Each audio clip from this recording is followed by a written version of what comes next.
à la Saint-Glinglin. Et maintenant, direction Steinbach, la mine Saint-Nicolas, pour une visite guidée un peu particulière, une visite pour les professionnels du tourisme, et ça donne ça.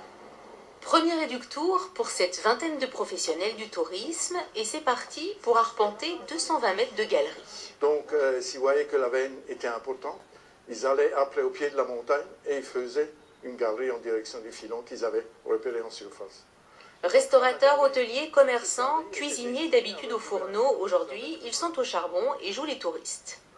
C'est vrai qu'on vit ici, on ne connaît pas du tout ce qui se passe autour de nous et c'est vrai que ça nous permet de découvrir et pour faire découvrir à d'autres personnes. Ces ambassadeurs de choix sont les mieux placés pour vanter les charmes de la région auprès des touristes. Du coup, donner des conseils, informer, ça ne paye pas de mine, mais ça peut rapporter gros.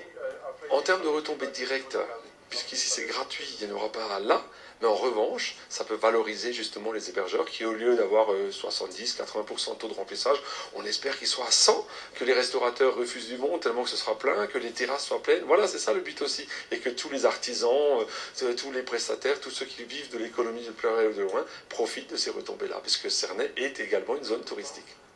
Une heure plus tard, l'éductour est fini et l'argumentaire de vente semble plutôt bien compris.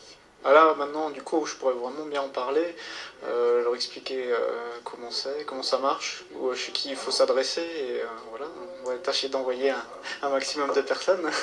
D'autres éductours sont prévus fin avril et courant mai, visite du carreau JosephEls à Wittelsheim, du Hartmannswillerkopf ou encore du musée de la Porte de Tannes.